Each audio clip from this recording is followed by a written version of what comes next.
Good afternoon, everyone, and welcome to this afternoon's meeting on traffic calming and speed humps. My name is Linda Painter. I'm the Director of Planning and Development, and on behalf of the City of Wilmington, I'd like to thank you for joining us today. Just a few housekeeping measures for those of you who are in the room. If you need to use the restroom, you're going to come out the way you came in, make a left, another left, and then it will be on your right, men's room before the women's room. Second of all, I want to just do some brief introductions as we get started here. With us today, we have David Cowell, who is our Director of Engineering, Dennis Volkanowitz, who is the city's traffic engineer, Randall Glazier, who is the head of the Neighborhood Traffic Program, Lauren, and I am having a moment right now and blanking. Thank you. I was blanking on Lauren's last name, which is really embarrassing for me. Lauren is our Director of Corporate Affairs. And with us on the screen that you see there, for those of you at home who may not be able to see everyone in the room with me, on screen for you is Justin Carter, who is our Assistant Director of Engineering, and he is going to be doing this afternoon's presentation. So the way this is going to work, if you can, we're going to let Justin kick it off. He is going to go over the Vision Zero program, as well as proposals for specific traffic calming measures and speed humps on various streets. If you have any questions, we are asking you to use the Q&A function. So please do not go into the chat if you are attending virtually.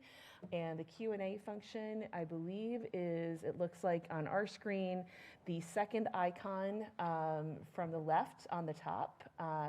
Right now it has a little red dot and it has 2 speech bubbles there for you.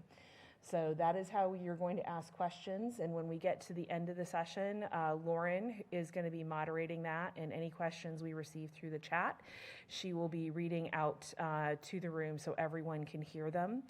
One of the things we do have in the room that we cannot show on screen right now are the specific locations for where speed humps are proposed on various streets. However, that is accessible at wilmingtonnc.gov/traffic calming. So the same place that you found the link to this meeting, you can actually see those maps of the proposed speed hump locations. And with that, I'm going to turn this over to Justin and let him get started on his presentation. Thanks, Linda. As Linda said, my name is Justin Carter. I'm the Assistant Director of Engineering at the city. We're going to talk a little bit today about neighborhood traffic calming and Vision Zero. As Linda said, again, please use the Q&A function up there on the left-hand side at the top if you have any questions or comments. Please don't use the chat function. Also, if you go to that Q&A section right now, there is likely a post that you can expand that'll give you a direct link to where our survey is that we'll ask you to take here at the end as well. I really want to harp on that survey. It is critical that we get your feedback, whether that be for, against, ideas or things you hope we're looking at or not looking at, and getting your opinion. We want to hear from all of you that are within these neighborhoods and what you think. These are where you live. It's where you walk, your kids play. We want your opinion. That's really why we're here tonight, or this afternoon, excuse me. We want to give you the information to make informed decisions, but we want to hear your feedback.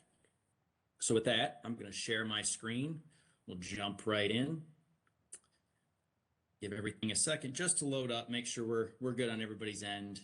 So as we said, neighborhood traffic calming and Vision Zero. There's the 2 big topics we're going to talk about tonight. Vision Zero is really our why. Why is the big picture here? Why are we looking at this? Neighborhood traffic is the what, the when, and the where. That's the direct items that are going to impact you within your neighborhoods.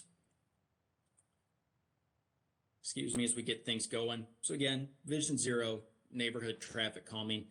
Vision Zero is our overarching principle. Neighborhood traffic calming is really a part under that umbrella. It's one piece of the puzzle of the many items that Vision Zero encompasses. So what is Vision Zero? It's a fancy name, but what does it really mean? Vision Zero really looks at taking safety and putting it above all else.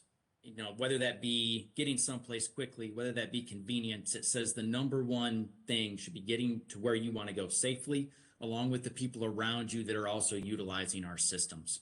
And we're going to talk a lot about speed tonight. That is one of those above all else items. Speed is such a big big thing. I know it gets us places quicker, but it's also leads to a lot of some of the issues we see around our system. So speed is going to be the main thing that you'll hear me hit on a lot this evening. So we have up here on the screen a lot of different information, but I want us to pay attention to the two blue boxes there in the middle first. And that's really what is our traditional approach and how we've looked at our systems versus how Vision Zero teaches us to look at our systems. In that traditional approach, we say traffic deaths are kind of inevitable. We look at traveling at high speeds. We look at accidents happening. We just assume that these fatalities are inevitable. When we design our systems, we treat everybody the same. We look at perfect human behavior. We all react the same if something runs out in the road. We all have the same reactions to stop in time and brake in time. Our cars all act the same. Vision Zero says that's not the case at all, and we know better than that. And we believe that all traffic deaths are preventable. Accidents are going to happen, but we shouldn't have traffic deaths as the result of those accidents. We should integrate human failing within our systems. Nobody is perfect. I hate to admit that I've made mistakes on the road, backed out in a parking lot, or pulled out in front of someone that I didn't see coming, or that shifted lanes that I wasn't prepared for.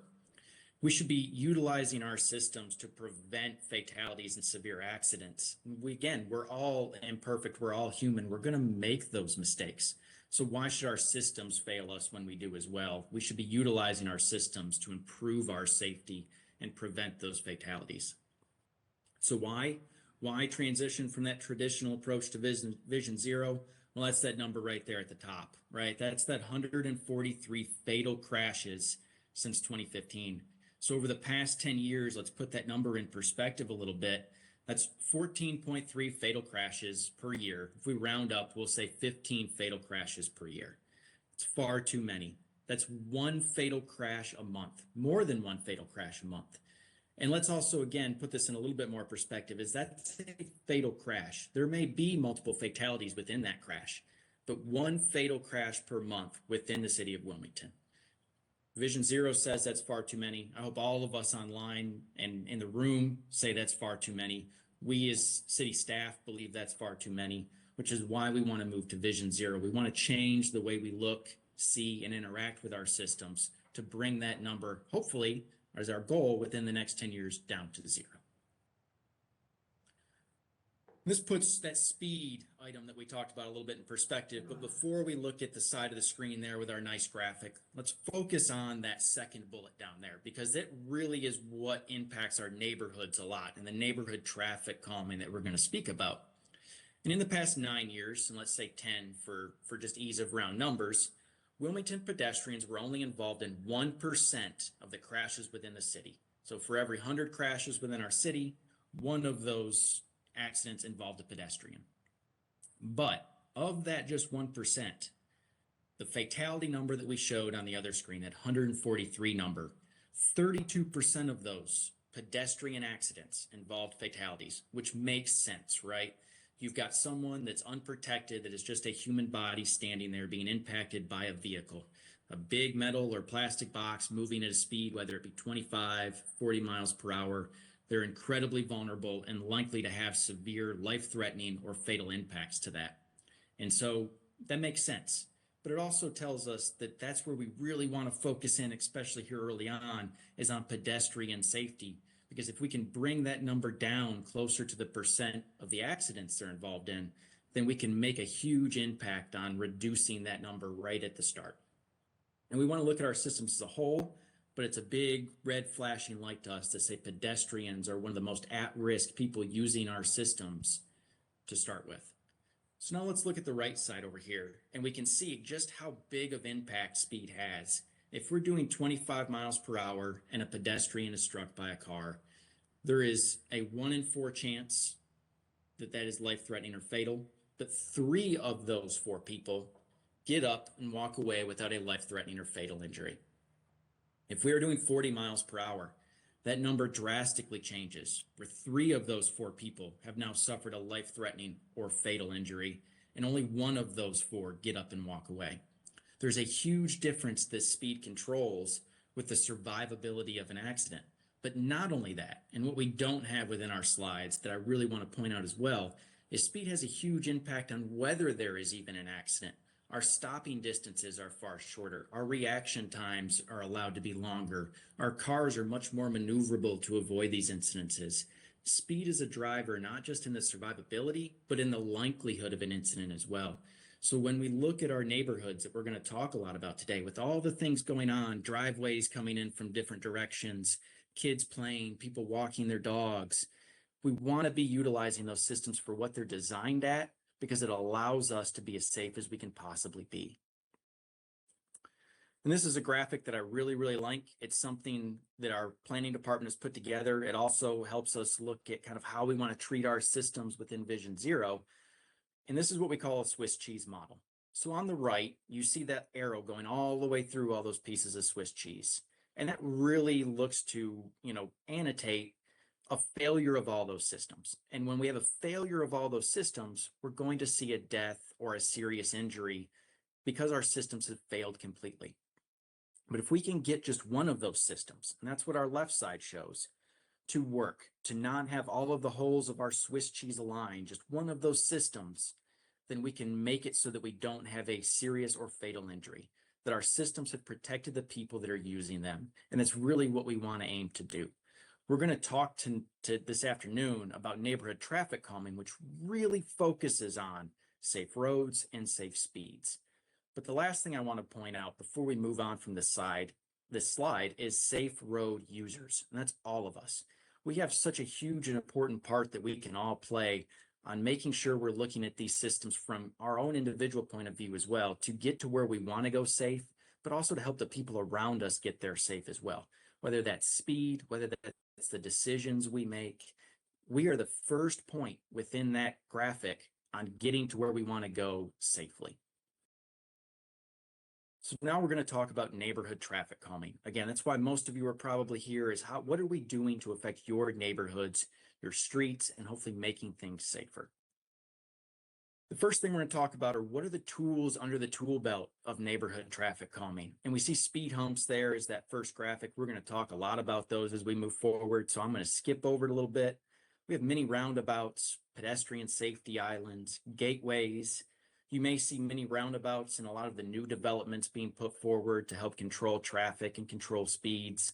We have pedestrian safety islands around our city. For example, down on the corner of Market and Front Street, as we look towards the river, there's a pedestrian safety island there. We also have gateways down in that same area along Front Street, our mid-block crossings where we narrow our roadway down. It makes pedestrian crossings much quicker, a shorter distance to cover. It also makes our drivers look at those areas and go, something's going on here. The roadway is narrowing, something is happening I need to pay more attention to. So we utilize these systems all around our city, and we have been for years. But this is something that really brings to the forefront for Vision Zero that we want to focus more on. This is probably the most important slide in our presentation. Speed humps versus speed bumps. And we really want to show that these are two very, very different things. We've all gone over a speed bump in a parking lot, even going over one at 5 miles per hour, as we list there on that slide. You bump way up to the ceiling of your car. They're incredibly uncomfortable. It doesn't feel like there's any speed you can go that is slow enough to make a speed bump comfortable. That is not what a speed hump is. And I know they're only different by one letter, but they really are completely different in the way they're meant to be utilized and the way they interact with our roadway systems. A speed hump is designed to be taken at the speed of that roadway. So if our speed is 25 miles an hour on that road, the speed hump is designed to be traveled at 25 miles per hour. If you're going to do over that, then you are going to feel consequences to that. You're going to have a much rougher ride. It may feel like a speed bump. If you go 40 miles per hour over a speed hump, it's going to feel like a speed bump. But these are not intended to slow you down to 5 miles per hour. It's intended to get you to drive the speed of the road as it is designed. And we've used these throughout our city over the course of time. It has been a long time since we have put these in, but we have 162 speed humps along 48 streets within our city. And I know it's a little tough to see that the graphic there on the map of exactly what roads those are, but it's really to show you that we have used these across the city throughout the history. So let's talk about pros and cons. And we want to be clear and transparent as we can about what the pros of that we believe this is, but also what are the cons? What are the negatives? It's tough to do anything without there being some sort of impact, right? And so let's be clear and transparent on that. And let's start with the pros first. First of all, these are quick. Our own city crews can go out and put these down in a quick and effective manner. When we say effective and low cost and simplified engineering, what we really mean by those items is that we don't have to redesign the entirety of the roadways. We don't have to block your roads for major construction for long periods of time. We can get these in place on average of about 1 to 2 speed humps per day when we get ready to put these in. And so it's minimal impacts to your neighborhoods while getting a huge return on improving your safety and quality of life by making your neighborhoods safer. Why are we starting with these roads? Because we've had known complaints from the citizens that live along these roads. We've gone out and collected data to verify those complaints and make sure that they all are actual valid complaints. And we're going to show that data as we move through the next several slides. But again, as I said, there's obviously cons to these, right? EMS response times is always something that comes up. We have coordinated with our police department, with our fire department to let them know where we're doing these. And while yes, it may increase the time that it takes for those vehicles to get into your neighborhoods by small amounts because they have to travel those speeds as they come through your neighborhoods, we have very much clarified and worked with them to say these are not major thoroughfares for them. They only use these roads to access issues within your neighborhood, and it's a very small portion of their travel time. They do not use these roads as major thoroughfares to get to other locations. Damage to speeding vehicles. I don't know if that's a con or a consequence, but if you're going to take these at 40 or 45 miles an hour, you are very much going to have some issues with your vehicle. You may dent the ceiling of your car with your head as you bounce to the roof. You may damage, any other aspect of your vehicle if it's an older vehicle. But if you're not going to utilize these in the form and fashion they are intended, which is to be traveled at the design speed of your roadway, you may see an impact to your vehicle for sure. Also, the potential noise, and that is usually one of the bigger complaints across the country, the world, as we look at speed humps, is potential noise. And anything we put in a roadway is going to create noise. We know that when we have potholes and someone drives over a pothole, creates noise, just as putting a speed hump in a road will. Whether you're going down into a pothole or up over a speed hump, you're going to create some noise with that. We believe that noise is on the minimal side, especially if you're using it traveling at your normal speed. If you travel it at 45 miles an hour, obviously that noise is going to increase. But that is absolutely something that comes with a speed hump. And then we have maintenance down there, and that's more of our city staff to look at and make sure that we're accounting for everything we put into this city has a maintenance cost, repaving roads, upkeeping buildings. Speed humps do as well, although it is much more on the lower side, just as placing these in is from a cost perspective. It's something we always want to consider. So what does our data say? As I said, we've had complaints within these areas. We've gone out to verify those complaints with data. So we look at this graph. All of these streets on here have a 25 mile per hour speed limit. So this can show you, we talked about speed. What is the speed being traveled along these roads? What does it mean? The only one that really is an outlier there, right, is Charter Drive. We understand Charter Drive is an outlier, but we really feel that with Carl Street, it works in unison as a system. And that if we put speed humps on Carl Street, we'll see the speeds on Charter immediately increase. And so we want to be a little proactive there and treat these as a system to place speed humps on both. And we're going to talk a little bit more about systems and looking at our systems and what those impacts are as we move further along in our slideshow, because there are other roads that may be impacted by what we're doing here. And we've looked at those a little bit, but we really think that Charter and Carl right at the get-go are going to act as that system while we monitor the other systems moving forward. Again, I'll talk about that a little bit more. But this shows you that our roads are not being traveled at the speed that they are intended. And so again, we look at the graphic of survivability and 25 miles per hour versus 45 miles per hour, making areas as safe as we possibly can, utilizing the systems as intended.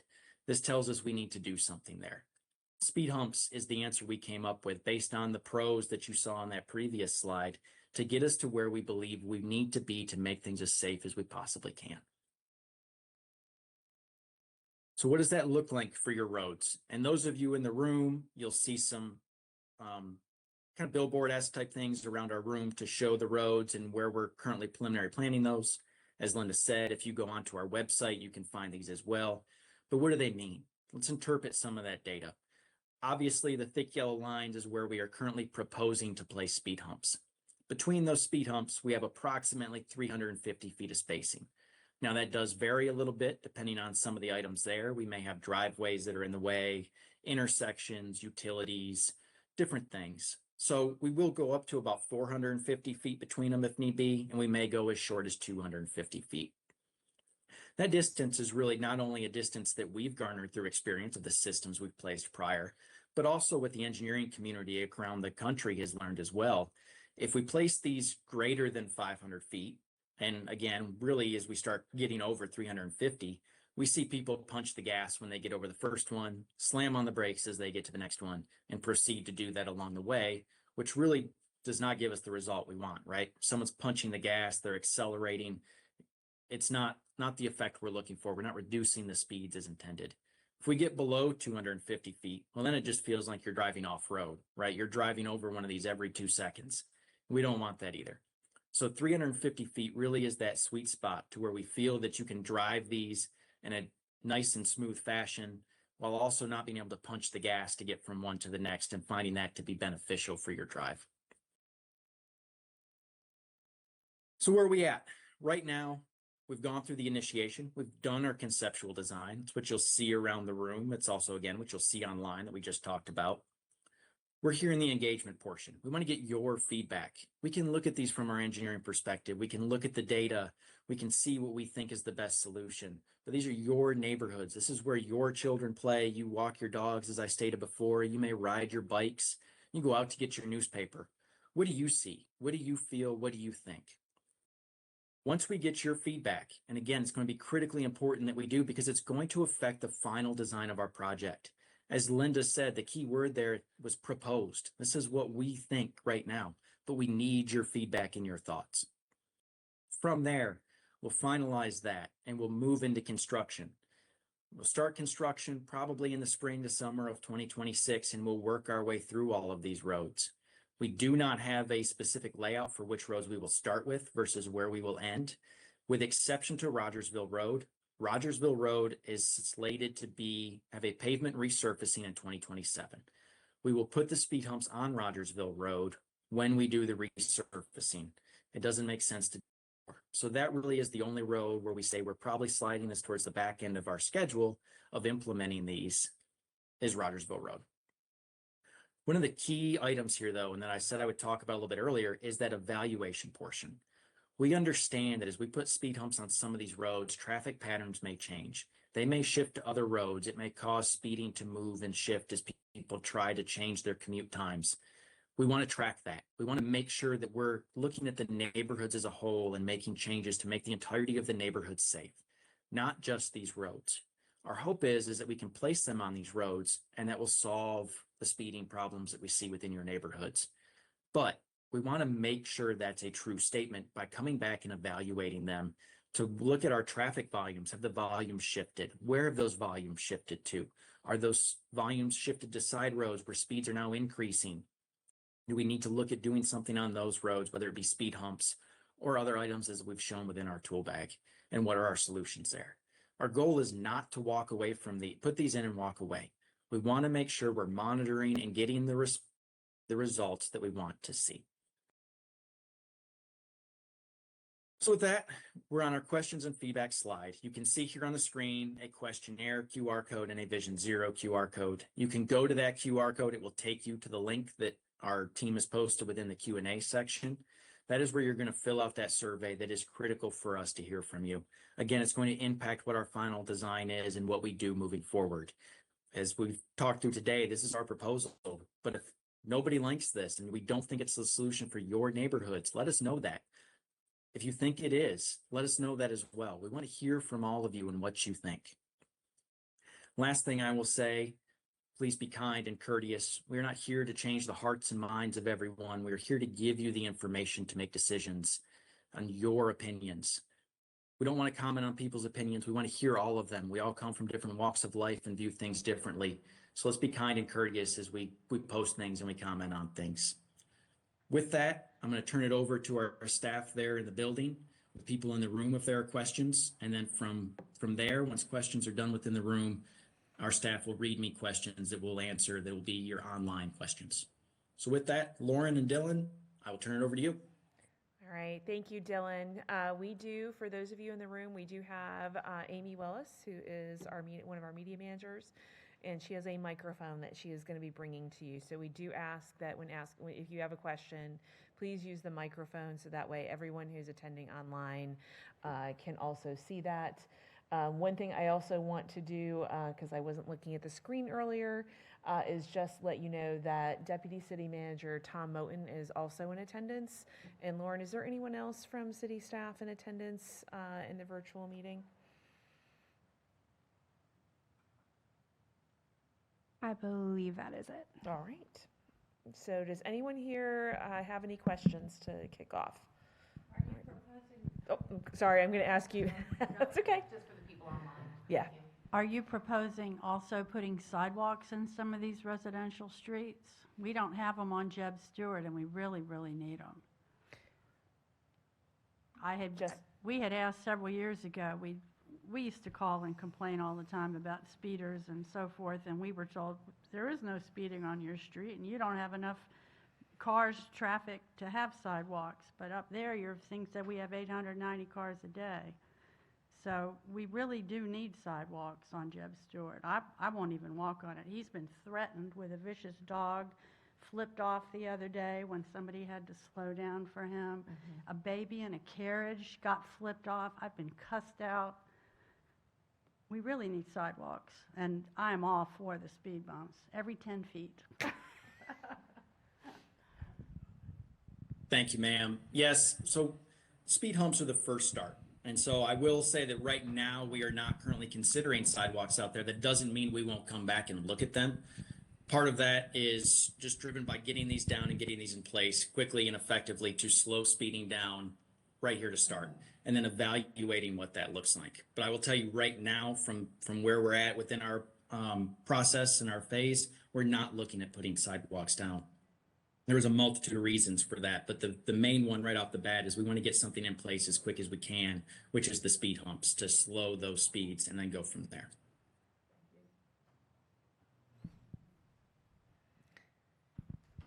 Who's up? You wanna go? Okay. Yeah, how did you guys collect the data for the number of people coming in and out, and also the speeds? Because, I mean, we've seen the ropes going across the road, and we've also seen where they put up the speed, you flashing things, but they only work for a day or two, and after that, they're kaput. I don't know if somebody messes with them or what, but the speed on our road is on Jeb Stewart. I mean, it's a mile, it's over a mile, and it's the straightest, longest road in this city. Sorry, use the microphone. It's you know, you could do a quarter mile, half mile drag strip on that road, and you wouldn't even need to deploy your chute at the end, because it's so long and straight. And there's only one stop sign on that mile plus straight line there. Thank God there's dips and potholes and everything else on the road. Otherwise, they'd be going a lot faster. And right when you go around that curve right there, my Garmin dings for the school down the street. Okay, so you have kids that live in this neighborhood. They got to go to bus stops, and they're walking back and forth from school on this road. There's no sidewalk. They got to jump in a ditch if a car gets out of the way. I mean, they really need to look at this because, anyways, I've said my point on it. All right, I'll try and remember some of these questions. But so your first one was about the data collection. I'm Dennis Vilkanowitz. I'm the city traffic engineer. My office is the office that collects the data. So we have a couple of different devices, some that we want you to see, those feedback signs, those speed feedback signs, you're going, this is your speed. We do have the ability to turn that number on and off because we really want to get that true feeling from the driver. Some people see that sign, well, how fast can I get that number? You know, it's like a challenge to them. So sometimes we just put it up there and they think it's just sitting there getting ready to be turned on. So we get a better real feel for the, you know, the temperature, so to speak, of the speeds on the road. We also have discrete boxes, we call them stealth radar boxes, and they collect the speed and the volume of data going by in both directions. So they're intended for the same thing. We don't want you to know it's there. We want to get a true and accurate measure of what people are using the street as. I totally agree with you. The length and the stick straightness of Jeb Stewart, that's the way the neighborhood was designed however many years ago.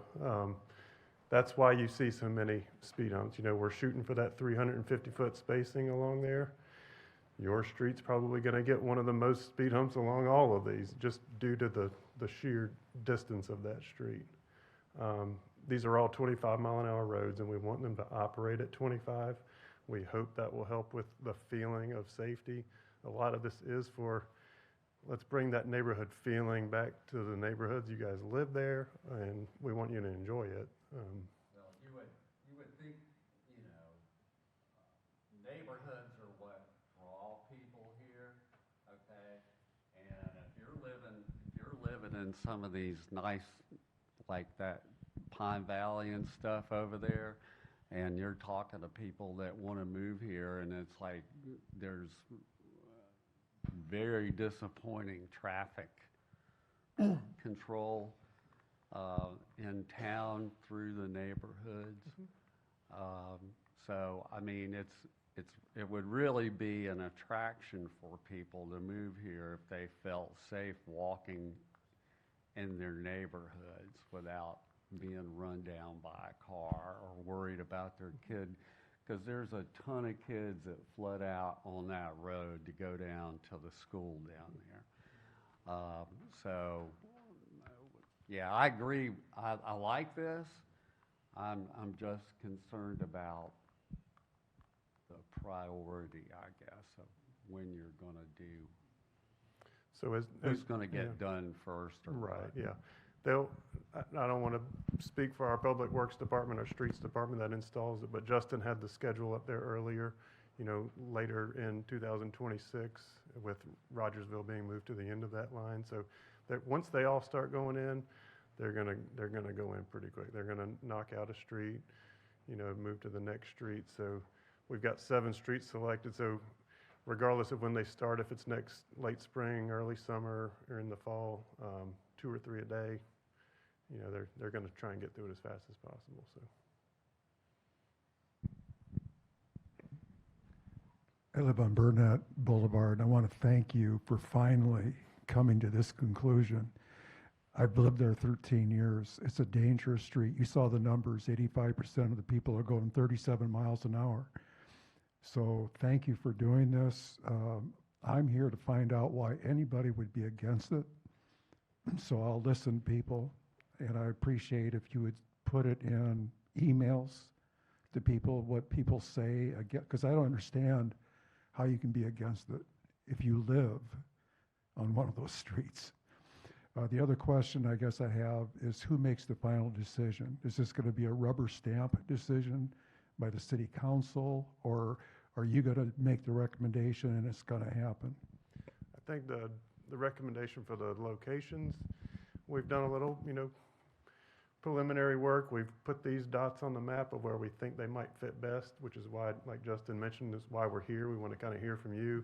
Hey, this one's right in front of my street, hooray, or right in front of my house, hooray. Some people say, I like them, I just don't want them right in front of my house. So those are kind of the the feelings we've been getting. But I don't think that the design of the speed hump it's a city standard design, so there's nothing to approve there. It's something that we can place on city streets right now. It's just right now we're finalizing the locations, make sure the neighbors that are going to be most affected by these or most have improved conditions on their street are in agreement that this looks consistent with what we're saying. 350-foot spacing, avoid intersections, try and avoid driveways wherever possible, that kind of stuff.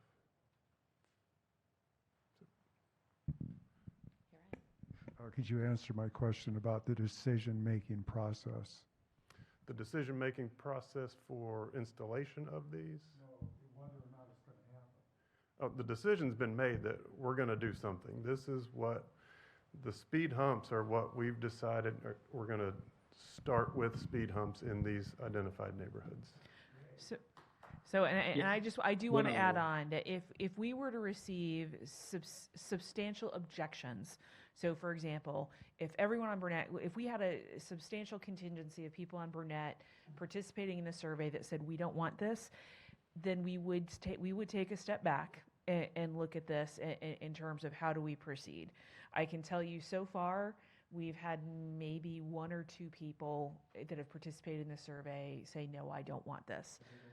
So I don't know what streets they live on. Like it's in the survey. It's in the survey data. I will say we did hear, I believe at the first meeting, that one of the residents was circulating a petition in opposition. We have not received that petition, but again, in terms of whether this proceeds, the purpose of these meetings is to ask you and to say, we understand that you have speeding issues on your streets. You have a need for traffic calming. Is this something you are interested in? Because if you're not, then we're not going to go out and we're not going to spend your money and your fellow taxpayers' money to put in things on your street that you have no desire in having. But again, so at least so far, and I will say, I'll be honest, I have not looked at the online survey in probably a week or so, but I haven't seen any significant objections to date from this. But again, that's part of this process, and one of the reasons you see this and you see is this survey is going to be open for a while. We're giving people the opportunity to let us know how they feel, so that we understand. Because again, we don't want to just say, "Hey, we're just going to come do this." We want to make sure that this is something that your neighborhoods support and actually want to do. Yeah, the only thing I'll add to that, Linda, is that you're kind of asking about council approval and things like that. So with Vision Zero, we have funding already in place from the motor vehicle tax to go forward and do these. So the plan is, as we look through here December and January to get that survey results, as Linda said, make sure it informs our decision to move forward or reassess. Once we've done that, which will hopefully be here in later winter, early spring timeframe, then the goal is to move right in if people are in support of as we move into the spring and summertime to get these in place. We don't have to go ask for funding because that funding is there already. So we can move right in once we've made that determination and got that feedback. And hopefully that answers your question, sir.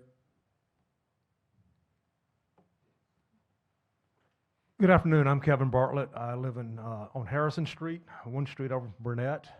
I bought my house in '90, so I have 35 years of personal data collection, including an hour ago, an 18-wheeler going down Burnett. I feel sorry for the people who live on Burnett.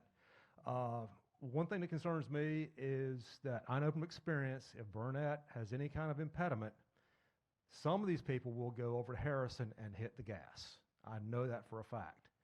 Another thing, on Burnett, there are no sidewalks, there are no curbs, just a nice, wide, flat from the asphalt up to people's front porch. Having seen some of these people driving, I fully believe that there will be some people who will just drive around the bump into people's yards. The second bump there in the wooded area, I think it's somebody in a four-wheel drive truck likes to drive in the mud along there because there are ruts on both sides of the roads. Is there any plan to possibly have some sort of choker or something to keep people from driving in this gentleman's front yard to go around this bump? Because I know some people will do that.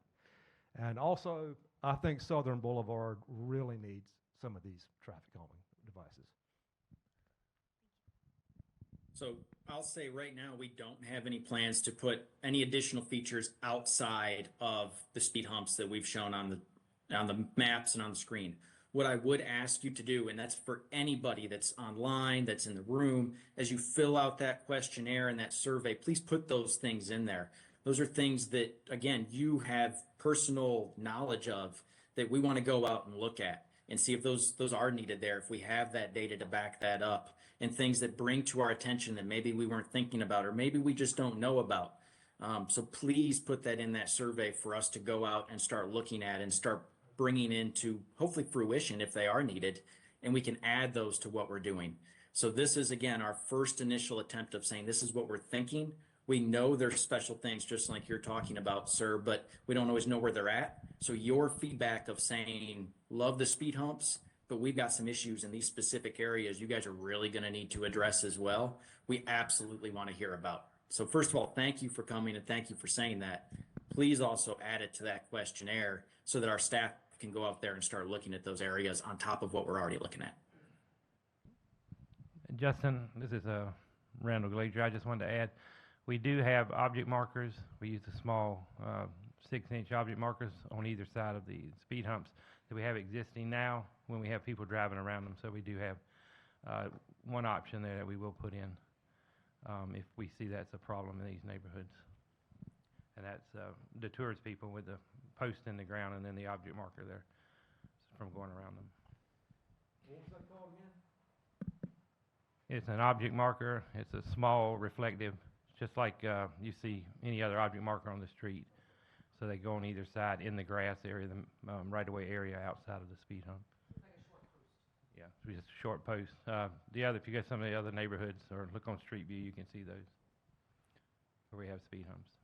I wanted to hop on really quickly and say it looks like we might have some technical difficulty with Q&A. So if you're online participating, just raise your hand and we will allow your mic so that you can speak into the room. It looks like Kelsey may have a question. So Kelsey, if you don't mind just, we're going to allow your mic, and if you don't mind just voicing your question.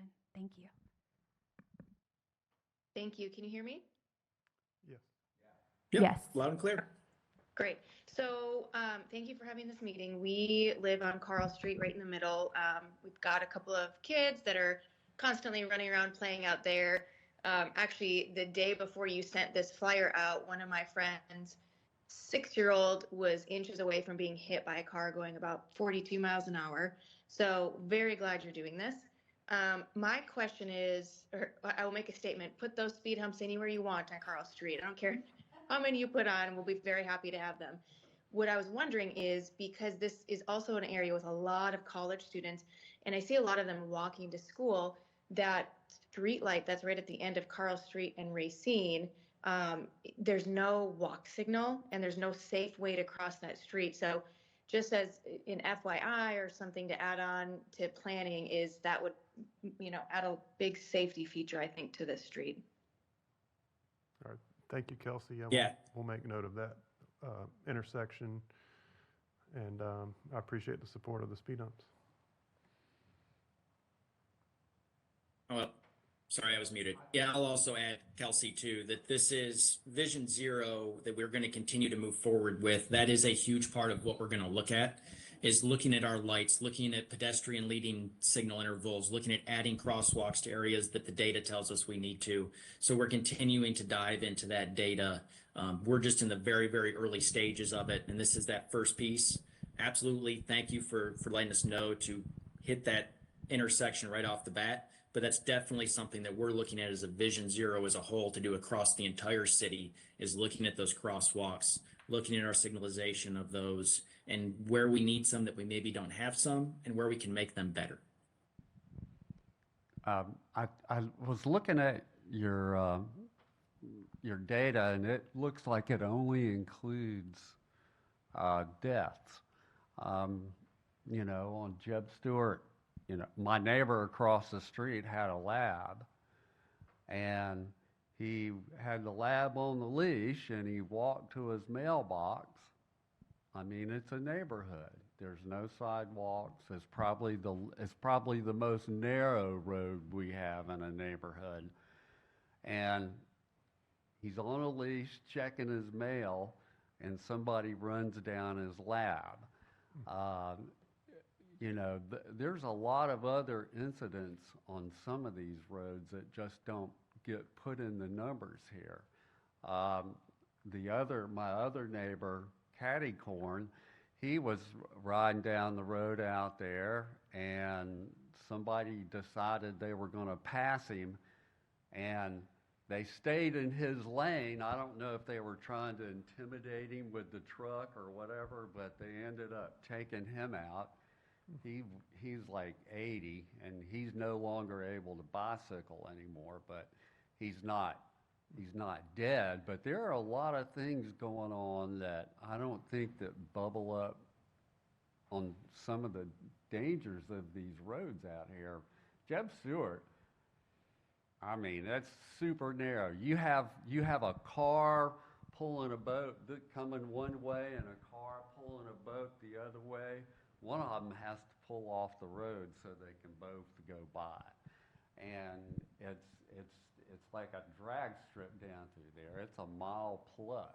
And, you know, there are a lot of kids in there that come out. This is like a main artery to the school down there. And I'm just afraid that one of those kids is going to get taken out. Yeah, absolutely, sir. I mean, I think we do understand that the big items that we track are what we get from police reports and we get from data, and most of that is accidents, and usually for sure severe and fatal accidents. We understand there is a plethora of other things that are happening. A big part of putting these in is reducing that risk. Maybe we haven't had anybody walking out there and killed, but again, when we start looking at speeds, we start looking at volumes, the people utilizing those streets. As you talk about kids going to school, we know that the risk is incredibly high and is there, and that's part of putting these in to start with, and then reevaluating that system shortly after their implementation to make sure, again, not only we've gotten the result on that street, or do we need to do more? And also, what are the side streets looking like? What does Harrison look like next to Burnett and things like that, to make sure we don't need to do something over there as well? But absolutely, there is a plethora of items that we don't track because the police don't get called. We don't get something in our system. We know that, again, that the risk is incredibly high and we need to get it down. And this is kind of that first step into trying to bring that risk down and make things as safe as we can here in the short term, and then reevaluate what that looks like moving forward. Are there any more questions online? If so, just go ahead and raise your hand. We'll be happy to answer them.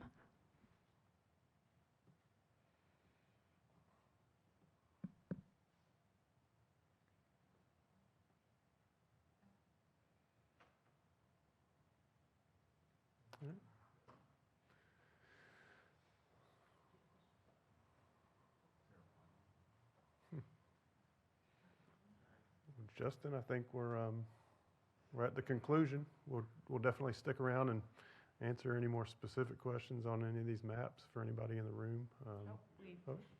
We have one that just came up. Dennis, as you said something. I scared him Just into give us asking. 1 second, Phyllis, and we'll enable your mic.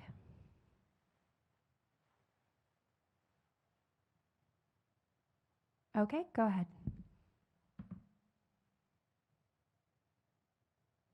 They still look muted, Lauren. I think if you can unmute your mic, Phyllis, you'll be able to speak to the room.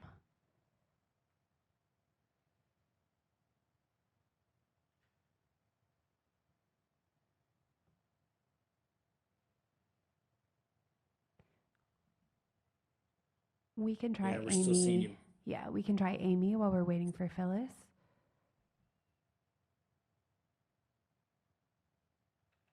Amy, I think you should be able to go ahead. Yes, I'm here. Thank you. I'm Amy Saito. My son lives on 338 Wallington Road. And I was just wondering, is there a way to enlarge that project plan sheet? Or I was trying to enlarge it to see exactly where the speed hump was. I think it's pretty close to that driveway. So that's what I was wondering. Yeah, I would say with your screen, Amy, the best you may be able to do with what's up on your screen might be to hold control and you can kind of mouse wheel in and back. That may help you kind of zoom in on your own individual screen. Okay.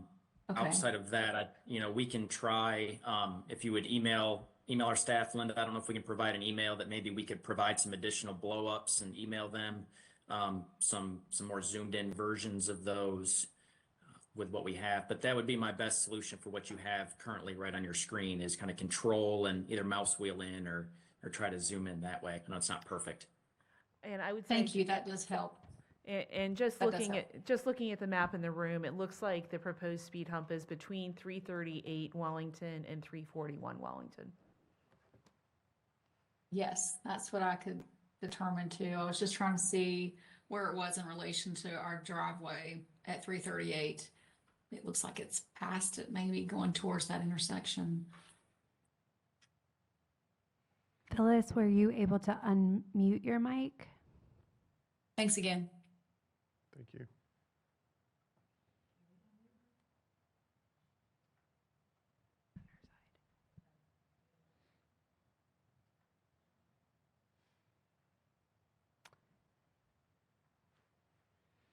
Phyllis, if you like, you can shoot us a message through the survey, and we will be sure to follow back up with any questions that you have.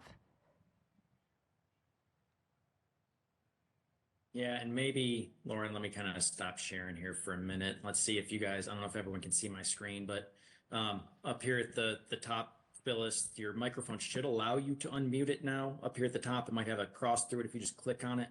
Again, if everything's working as intended, if it's grayed out, then obviously we're having some issues from our end. But if you kind of click that up here in that upper right-hand corner, hopefully it would let you talk. But I know, again, that we may be having some technical difficulties of giving access.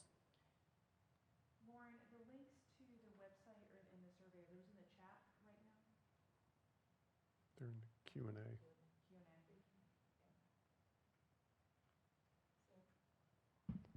We would just ask Yeah, that I don't- everyone I don't- visit wilmingtonnc.gov/traffic calming, and there is a survey there that you can hop on and fill out. We would love to have your feedback, and if you have any additional questions, feel free to drop that information there, and one of our city staff will respond.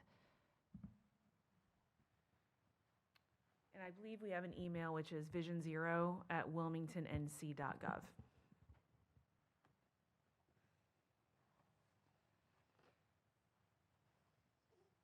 Thank you, everybody. Really appreciate your afternoons. I know it's taking time out of your day. So thank you all very, very much. All right. Thanks, Thank you. Justin.